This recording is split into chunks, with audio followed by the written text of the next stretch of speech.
Vamos a ver ahora el tema de la expansión europea de los siglos XV-XVII. Uno de los procesos más importantes que ocurre en Europa y ahora en el mundo, digamos, a partir del siglo XV, es justamente la expansión europea. La expansión europea es el nombre que se le da al conjunto de viajes de exploración y posterior ocupación de los europeos hacia otros continentes. Si nosotros dibujamos aquí, digamos, una parte de Europa que sería la península ibérica, lo que hoy es España, y aquí, digamos, el contorno de las costas orientales del continente africano, más o menos veríamos así, digamos, la situación, ¿no? Acá estaría, por ejemplo, Inglaterra, ¿no? Este es el África, esta es una parte de Europa y esta es Inglaterra.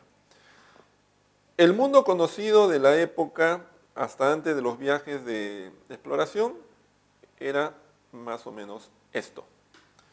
Pero ¿qué es lo que va a pasar justamente a partir del siglo XV? Que los europeos van a comenzar a realizar viajes inicialmente tratando de llegar a la parte más extrema del África. Si bien ellos desconocían cuál era el límite hacia el sur del continente africano, sospechaban que ese límite se encontraba más o menos acá, ¿no? Entonces la idea de los primeros viajes era tratar de llegar a ese paso y por lo tanto llegar a lo que era el lejano oriente, lugar que era clave porque desde ahí llegaban en este caso las especies, la seda, etcétera, y había que encontrar una ruta alterna, como vamos a ver ahora. Entonces, hay que entender los viajes de exploración a partir de ese proceso. Pero, ¿cuáles fueron las causas que motivaron justamente el incentivo de los europeos de llegar a otros continentes? Las causas que impulsaron la expansión europea fueron las siguientes. En primer lugar, la toma de Constantinopla el año 1453 por parte de los turcos otomanos. Constantinopla era una importante ciudad, puerto, que era el punto eje del comercio entre Europa y el Asia. Por ahí pasaban las mercancías que provenían del Asia, especialmente las especies, la seda, etc. Y todo eso pues de gran importancia para la economía y la sociedad europea. Cuando la ciudad cae en manos de los turcos otomanos, el comercio no se detiene, pero lo que sucede es que el comercio deja de estar en manos de los europeos, el costo, digamos, de ese comercio se eleva y por lo tanto los europeos tienen en este caso la necesidad y el incentivo de buscar rutas alternas. Y justamente esas rutas comienzan a explorarse, como he señalado, hacia la parte del continente africano, hacia la parte oriental, ¿no? Los primeros que van a hacer ese intento van a ser los portugueses y después también lo van a realizar los españoles. Una segunda causa es justamente lo que he explicado, la búsqueda de rutas. En esa época se conocía como las Indias, la zona de lo que era justamente el subcontinente de la India, que era a su vez el tránsito hacia lo que era el lejano oriente. Pero estos viajes solamente fueron posibles en la medida en que la tecnología y la ciencia de la época permitiría por primera vez viajes a distancias mucho mayores de las que se realizaban en aquella época. La navegación hasta antes del siglo XV estaba vinculada básicamente a lo que se conocía como la navegación de cabotaje, que es la navegación muy cerca al litoral, ya que en aquella época no se contaba con instrumentos que permitieran fijar la ubicación de las embarcaciones en el mar. Para no perderse entonces, los navegantes siempre utilizaban como referente la costa. De ahí entonces que la navegación siempre se daba en el marco del propio mar Mediterráneo, ¿no? Los barcos no se aventuraban a viajar pues fuera de ese espacio, por ejemplo hacia el Océano Atlántico. Pero en el siglo XV y XVI comenzaron a desarrollarse diversas tecnologías, como son por ejemplo el astrolabio, la bastilla, la brújula, el sextante, y también se realizó una gran innovación al comenzar a fabricarse un nuevo tipo de embarcación conocido como la carabela. La carabela era una embarcación de mucho mayor calado, una gran cantidad de velas, que permitía efectivamente viajar en aguas mucho más profundas y a su vez utilizar mucho mejor el viento para impulsar las naves. Entonces, estas grandes innovaciones tecnológicas fueron las que permitieron a su vez los llamados viajes de exploración. Ahora, esos viajes de exploración se realizaron fundamentalmente por los portugueses y los españoles. Los portugueses fueron los primeros que comenzaron a explorar justamente las costas del llamado continente africano, ¿no? Podemos ver aquí, lo voy a colocar con celeste, cómo los portugueses comenzaron a viajar hacia la parte oriental del África. Justamente es ahí cuando Bartolomé Díaz, ¿no?, hacia fines del siglo, en este caso XV, va a llegar a lo que se conoce como el Cabo de la Buena Esperanza, en 1488. Otro portugués que se va en realidad a aventurar mucho más allá, va a llegar entre 1497 y 1498 a lo que es la India. Estamos hablando de Vasco de Gama. Y otro portugués que se va a desviar de su ruta va a llegar hasta las costas del actual Brasil en 1500. Estamos hablando de Pedro Álvarez de Cabral. Aquí estaría la costa, por ejemplo, de América del Sur, ¿no? Por aquí estarían las Antillas.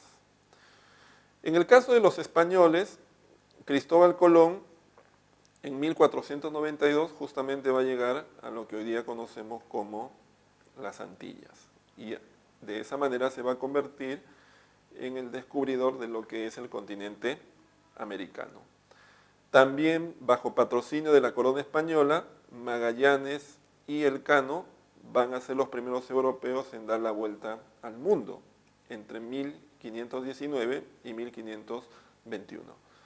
¿No? Entonces, ese es uno de los viajes más importantes, que es el viaje de circunnavegación a la Tierra. Entonces, son los principales viajes de exploración. Hay más, hay viajes también que van a realizar un poco después ingleses, franceses, holandeses, pero van a ser las coronas de Portugal y las coronas de España las que van a patrocinar los primeros grandes viajes de exploración durante la llamada expansión europea. Lo que nos interesa ver ahora es en realidad las consecuencias de esos viajes, que vamos a verlo a continuación. ¿Cuáles fueron las grandes consecuencias de los viajes de exploración de la expansión europea? En primer lugar, tenemos las consecuencias de tipo cultural, ¿no? ¿Qué implica esto? Que a raíz de los viajes, la civilización europea se va a expandir hacia los otros continentes. Es decir, toda aquella tradición que se había desarrollado en Europa desde la antigüedad clásica, con el insumo que vino a ser en este caso las culturas orientales, y que se había consolidado a inicio de la Edad Moderna, va a comenzar a difundirse en el resto del mundo. Por ejemplo, las lenguas europeas, como el inglés, como el español, como el portugués, van a ser lenguas que se van a imponer y van a comenzar a ser habladas en otros continentes, como es el caso del continente americano, donde el español es la lengua dominante. Pero, por ejemplo, también la religión católica, el cristianismo en este caso, también se va a difundir en otros continentes. Y así vamos a encontrar una gran cantidad de aspectos vinculados a la civilización occidental que se van a convertir en el patrón dominante en el mundo a partir del siglo XVI, fundamentalmente. Otra de las consecuencias es el intercambio tecnológico y también biológico, por decirlo de alguna forma, porque justamente la tecnología, los animales, las plantas europeas van a comenzar a difundirse por otros continentes, pero en el sentido inverso también, innovaciones, plantas, animales provenientes de los nuevos continentes van a difundirse a otros. Por ejemplo, el caso de América. Innovaciones americanas, plantas americanos, animales americanos van a llegar a Europa y otros continentes. Creo que los más conocidos son, por ejemplo, el caso de la papa, el caso del maíz, ¿no? La quinina, ¿no? Habría que hacer una lista bastante extensa, los auquénidos en este caso andinos, una gran cantidad de animales y de plantas desde América van a ser difundidas en otros continentes. E inversamente, los europeos, por ejemplo, van a difundir a través de sus viajes de exploración, como ya hemos señalado, su lengua, su religión, animales, por ejemplo, como el caballo, etc., ¿no? Entonces, ese es un elemento que hay que tomar en cuenta. En el plano social, también se van a dar algunos cambios importantes, ¿no? Algunas consecuencias importantes. La primera viene a ser la consolidación de la burguesía comercial europea. A partir de los viajes de exploración, aquellos grupos que están vinculados sobre todo al comercio, a la industria, al financiamiento a través de capitales, son los que van a tener mayor poder. Ciudades, por ejemplo, como Lisboa, como Sevilla, como Cádiz, van a ser los grandes centros comerciales de la época. De igual manera, en el continente americano y en el continente asiático y africano a menor escala, se va a dar el llamado proceso de mestizaje. Esto es, las poblaciones europeas van a comenzar a biológicamente mezclarse, en este caso, con las poblaciones aborígenes. Van a surgir las poblaciones mestizas en todos los continentes, pero el continente en el cual eso se dio de una manera muy amplia fue en América. En América los españoles van a dar origen a una gran cantidad de mestizos y también a las llamadas castas.